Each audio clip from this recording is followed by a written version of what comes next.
Kommt mir immer so ein bisschen vor wie Kairo hier. Girls, Girls, Girls. Es gibt wohl zum späteren Abend käufliche Mädchen. Frivoles oder nicht frivoles? Oh, deutscher Apfelkuchen. Ja, ich muss mal sagen, es ist hier ganz schön runtergekommen in der Straße. Schön, dass du wieder dabei bist. Ich bin hier gerade in meinem Gasthaus, bin aber auf dem Weg nach Pattaya. Ihr wisst ja, wenn ihr das letzte Video gesehen habt, mein Gasthaus ist hier genau zwischen Pattaya und Jomtien in Thailand. Und heute nehme ich euch mal mit ins quirligere Pattaya, circa 1 Kilometer entfernt. Seid gespannt, was wir dort erleben. Ich bin auch gespannt. Wer mich noch nicht kennt, ich bin Mr. Marcel. Marcel, halber Bulgare, halb Deutscher, aktuell auf Abwägen in Thailand, weil ich mich selber ein bisschen umorientiere, um zu schauen, was könnte ein möglicher Alterswohnsitz sein, wo könnte man auswandern, wohin, Teilauswanderung, Komplettauswanderung. Und daher schaue ich mir ein paar Länder hier in Südostasien an. Aber soweit, so gut. Kommt mit, nach dem Intro geht's los. Bis gleich.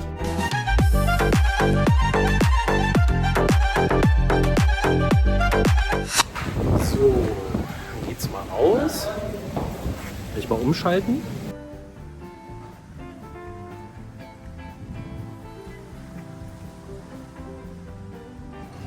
So, den Nachtmarkt hatte ich euch ja schon mal von Weitem gezeigt. Tapraya Market heißt der, eher ein kleinerer Markt. Und hier habe ich es auch schon von Weitem mal euch gezeigt, das Arcadia Beach Resort. Da gehen wir jetzt auch gleich mal kurz rein, weil es ist insofern faszinierend und spannend, weil die eine ganz geile Poollandschaft haben. Kleine Wohnungen, wirklich kleine Wohnungen, aber zum Preis, der unschlagbar ist. Ich habe teilweise schon für 16, 17, 18 Euro die Nacht was gefunden. Deswegen wollte ich euch das mal zeigen. So, dann sind wir hier zum Eingang vom Arcadia Beach Resort. Hat mehrere Bauwerke, also ja, Haus 1, 2 oder A, B, C, D. Und der Pool wird gerade ein bisschen saniert. Aber wir gehen jetzt mal hier so rum. Und dann zeige ich euch das. Ja, zum Arcadia Beach Resort zu sagen, dass es ungefähr zu Corona-Zeiten aufgemacht hat. Vorher wurde es 2, 3 Jahre gebaut. Und ich finde, das Ergebnis kann sich blicken lassen. Zeige ich euch gleich mal. Schaut mal.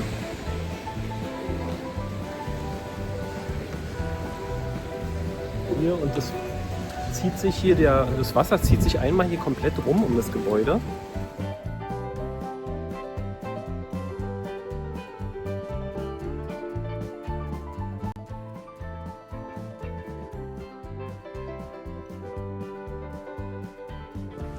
Dann kann man einmal rumlaufen, kommt man da hinten wieder raus und auch einmal rumschwimmen. Also echt geil gemacht.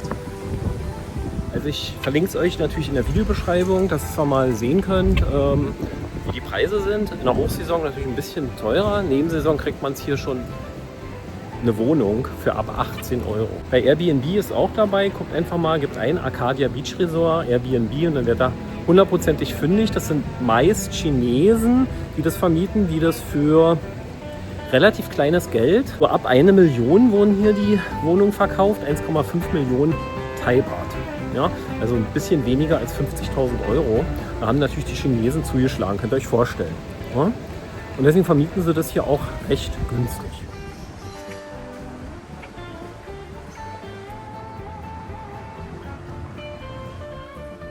Das ist das Tolle hier in Thailand, da hängen die Bananen einfach hier so über den Zaun. Und dann wollte ich euch mal diesen Baum zeigen. Das muss irgendwie ein heiliger Baum sein. Unabhängig davon, dass der schon sehr verwunschen aussieht, mit seinen Luftwurzeln, die hier runterhängen. Schaut euch das mal an hier. Ja, wie nennt man sowas? So eine kleinen Altare und ja, Götter und Blumen hinterlegt sind. Sogar, was ist das? Kostüme? Muss man jetzt nicht verstehen, warum hier ein Kostüm hängt. Aber ich weiß gar nicht, ob man das auf Video so rüber transportiert bekommt. Also der ist hier schon uralt. Schaut mal. So, wir laufen jetzt Richtung Pattaya und dort durch das arabische Viertel, so nenne ich es immer, viele Araber, aber sehr interessant. Und hinterher will ich mit euch eigentlich noch ein kleines Abendbrot nehmen und in der Folge zur, kommt mal näher ran, zur berüchtigten Walking Street. Girls gehen. Aber da muss ich mal gucken, ob ich da filmen kann für euch. Wird nicht so gern gesehen. Bleibt auf alle Fälle dran, dann erfahrt ihr es am Ende, ob es mir gelingt. Bin hier ein bisschen in der zweiten Spur gelaufen, weil vorne auf der großen Tapraya Road ist doch ganz schön laut. Und hier ist so ein bisschen lauschig. Ab und zu kommt mal ein Motorbike vorbei, aber insgesamt, schaut mal hier so eine Gasse. Wenn nicht gerade wilde Hunde hier zugange sind, kommt man hier safe von A nach B. Also, alles gut. Und schon kommen wir in das sogenannte arabische Viertel, hier im Süden von Pattaya. Hier habe ich auch schon mal gewohnt. Problem war, zu dem Zeitpunkt, wo ich hier war, ich habe ein Zimmer gehabt hier oben, da eigentlich schön mit Blick auf den Pool, aber da hinten ist ein Wasserfall gewesen, den gibt es jetzt gar nicht mehr oder der ist zumindest aus. Und der plätscherte von früh um 6 bis nachts um 24 Uhr. Aber so laut, ja, naja, jetzt ist er ja anscheinend aus. Ich verlinke euch das auch mal trotzdem unten in die Videobeschreibung, weil es an sich ein schönes Hotel ist, gepflegt. Und hier ist der Frühstücksraum. Ich zeige es euch nochmal. Es war damals mit Frühstück, hat 50 € oder so gekostet. Also verhältnismäßig teuer für Pattaya-Verhältnisse. Ja genau, da ging es irgendwie rein. Und ja, gut, dann gehen wir mal durch. So, die ersten arabischen Schriftzeichen sehen wir hier schon. Was ist das? Ein Restaurant. Ja, hier war früher irgendwie ein 7-Eleven drin. Ne? Und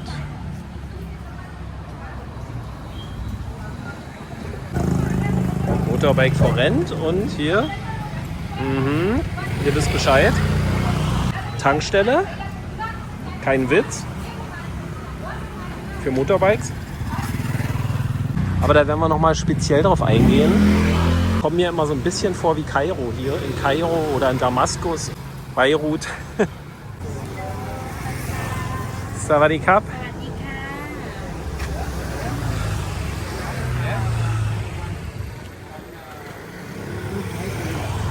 Ja, wir wollten uns noch unser altes Hotel anschauen, Pius Place. Hier mit Norbert zusammen, den habt ihr wahrscheinlich schon gesehen, im Hintergrund unser altes Hotel an. Wir nehmen es aber aus bestimmten Gründen nicht mehr und das werden wir euch gleich mal zeigen. Aber schaut mal auf die Seite, es geht hier. Hier entsteht ein großes Hochhaus. So attraktiv. Aber an sich lauschig. Früher war es hier lauschig. Den Pool, schaut mal, total schön. Ach, das haben sie aber schön gemacht. Und dann kann man hier in den Pavillons frühstücken oder einen Kaffee trinken. Wunderbar. Ja, hier die Rezeption, das haben sie neu gemacht. Auch nochmal zum Sitzen. Und da hinten hier, das ist dann eine Sauna jetzt.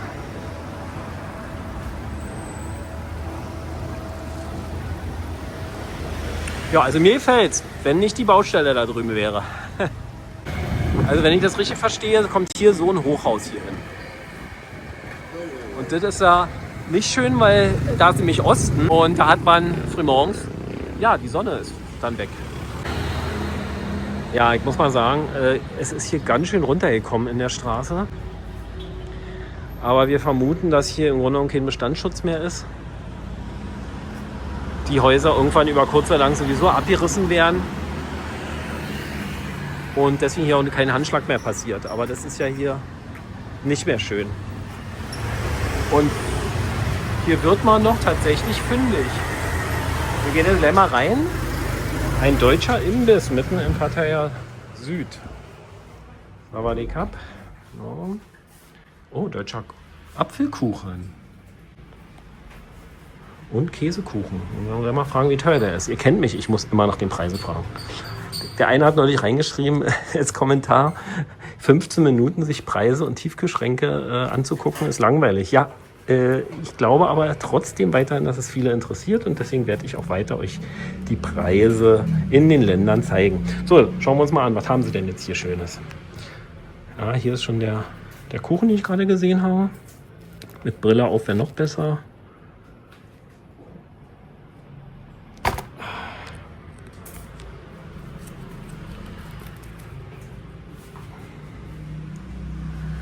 Uns interessiert hier so ein klassisches Menü mit Currywurst und Pommes.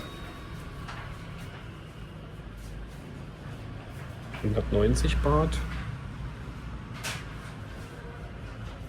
Kartoffelsalat.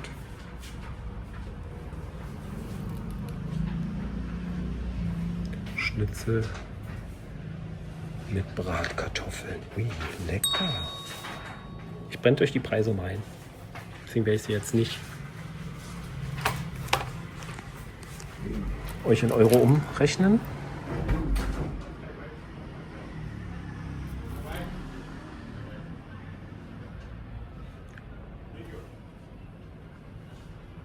Ich werde euch den mal auch verlinken. Hier, was haben sie noch? Ja, also deutsches Essen. Deutsches Essen. Danke, thank you. Thank you. So, den verlinke ich euch mal, wenn ihr hier in Pattaya Süd seid. Aber hier ist schon ganz schön was los. Also gerade hier auf der Straße, das kann ich wahrscheinlich gar nicht weiter filmen, weil alles zu laut und zu... Schaut euch das mal. So, inzwischen ist dunkel geworden. Ich habe noch einen Freund hier besucht in Südpattaya in seinem Kondo. Und jetzt schauen wir mal, ob meine Kamera das überhaupt hergibt, dass ich euch hier gute Eindrücke bei der Lautstärke vor allen Dingen geben kann. Alle möglichen Friseure und wie schon vorhin erwähnt, ungefähr 140 Baht. Also hier auf der South Pattaya Road ist richtig Action am frühen Abend. Richtig Action. Hier findet jeder was. Ich schalte auch gleich wieder um.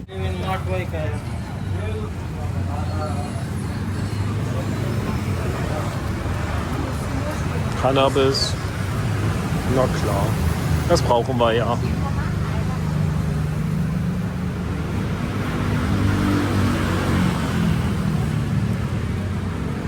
$5 für 100 Baht. Ist aber teurer als letzte Mal auf dem Markt.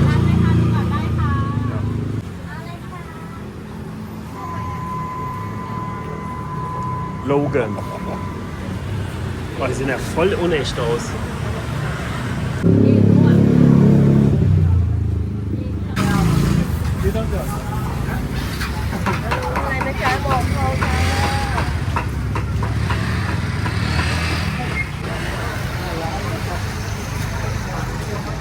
Boah, Obst ohne Ende. Nimmt ja gar kein Ende mehr hier.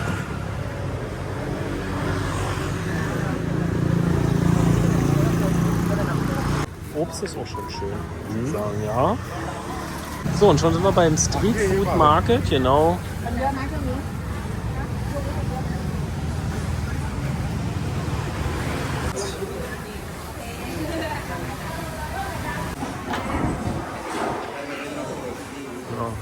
इन लोगों ने क्या किया दूसरा प्रॉब्लम क्या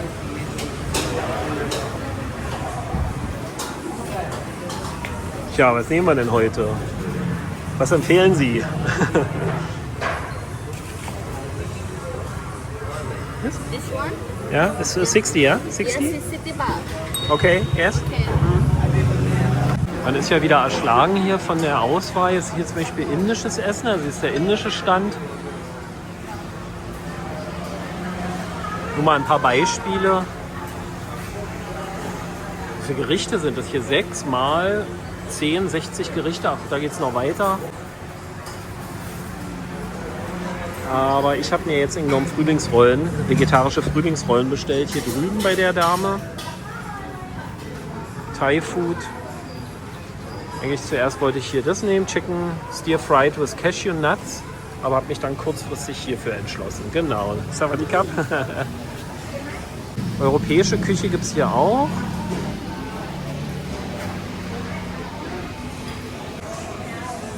Schweinebauch.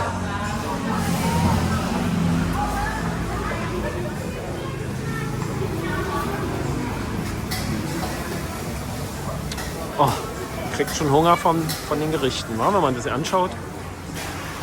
Knoblauch-Chicken. Oh, der erste ist schon. So, Avocado-Bananen-Smoothie. Und meine vegetarischen Frühlingsrollen.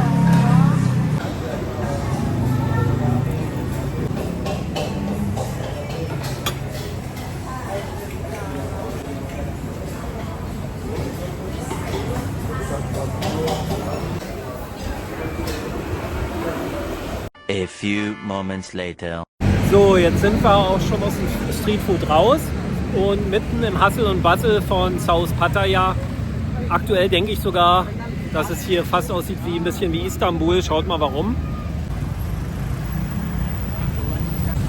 Und ja, an der Kreuzung, da geht es zum Meer runter und auch zur Walking Street. Und da werden wir jetzt mal hingehen. So, also ich habe es ja schon voll erwartet, aber so voll. Hier ist der Eingang und zwar von der nördlichen Seite zur berühmten Walking Street Pattaya. Jetzt schauen wir uns das mal an, was hier so Schmutziges oder auch nicht Schmutziges abgeht. Frivoles oder nicht Frivoles. Also kurz zur Erklärung, die Walking Street ist halt, wie der Name schon sagt, in Englisch eine Fußgängerzone, Fußgängermeile, die aber dafür bekannt geworden ist, dass sie ziemlich frivol ist. Es gibt wohl zum späteren Abend käufliche Mädchen oder auch Jungs, weiß ich nicht, müssen wir gleich schauen. Aber auch gutes Essen, viel Seafood und ich versuche mal für euch einzufangen, was hier aktuell im Januar 2026 so abgeht.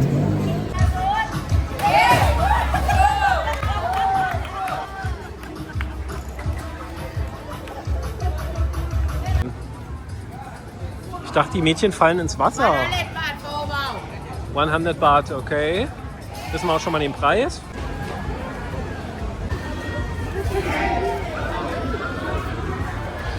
Schlechter Kurs, aber ist auch klar, hier auf der Touri-Meile.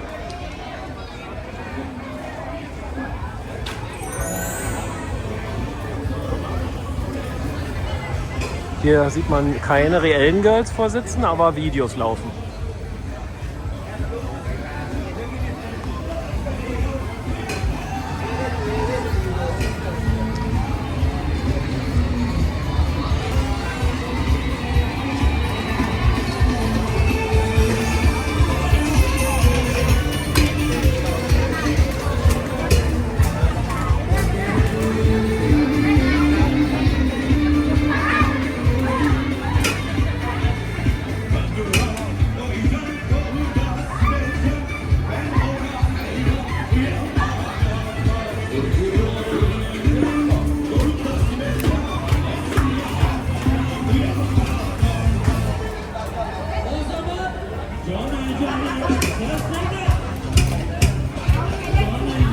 Nicht schlecht.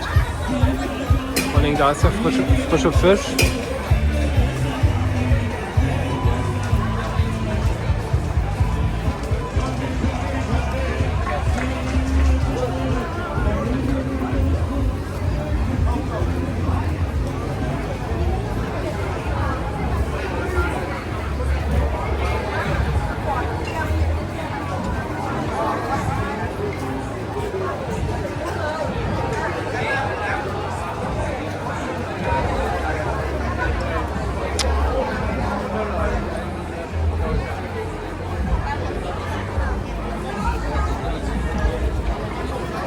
Ich denke mal, zur fortgeschrittenen Stunde wird das hier noch ein bisschen frivoler, um bei den altbackenen Wort zu bleiben.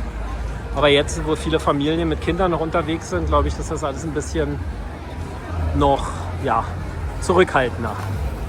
Lass mich so ausdrücken. Aber hier reiht sich ja eine Girlbar neben der anderen.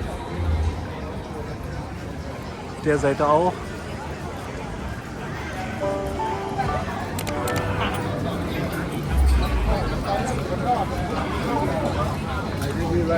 Bis jetzt ziemlich zurückhaltend. Ich habe es hier schon mal ganz anders erlebt.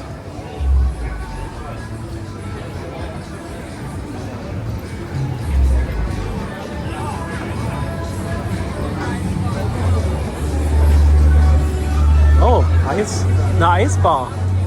Ice Cube Bar. Willst du reingehen?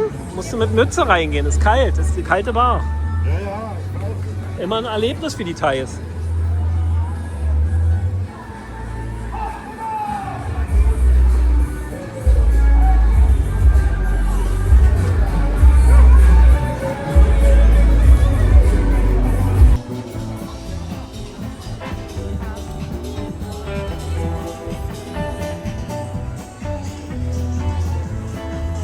Russian Girls, aber Marilyn Monroe.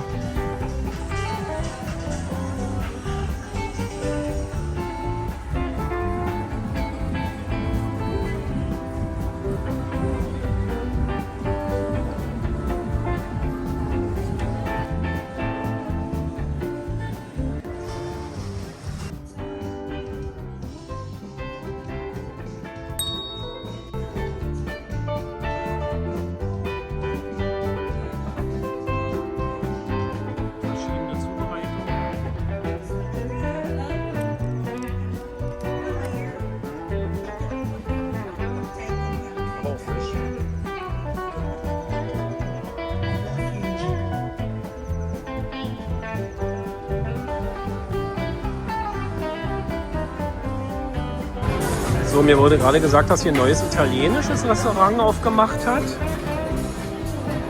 Und ich hier auch filmen darf. Mal jetzt erstmal die Pizzas angucken. Also sie haben Thai-Food und aber auch europäische Küche, italienisch, wie zum Beispiel die Margarita. Gut, die Preise sind natürlich erhöht, aber man ist ja hier auch direkt im Geschehen. So Burrata. Wir dürfen auch mal reingehen, hat er gesagt. Werden wir gleich mal gucken. Sawadee-Kap. Klimatisiert. Total schöne Dekoration. Also das ist ja hier mal wirklich was Schönes.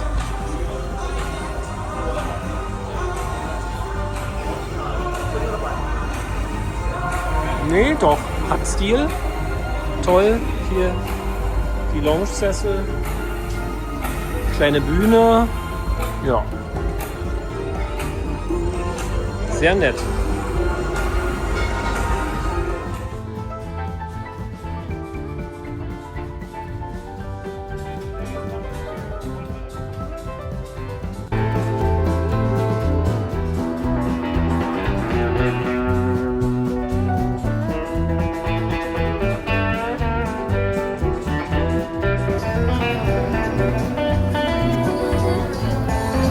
Für Liebhaber des Krokodilsfleisch.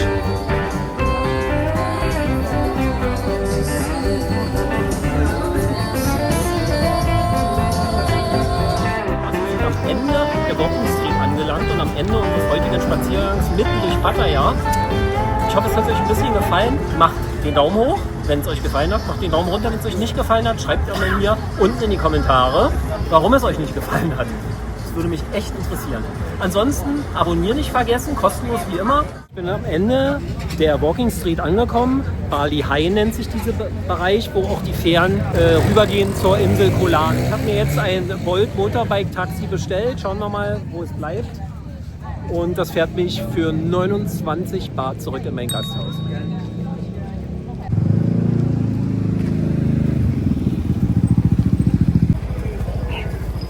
Okay.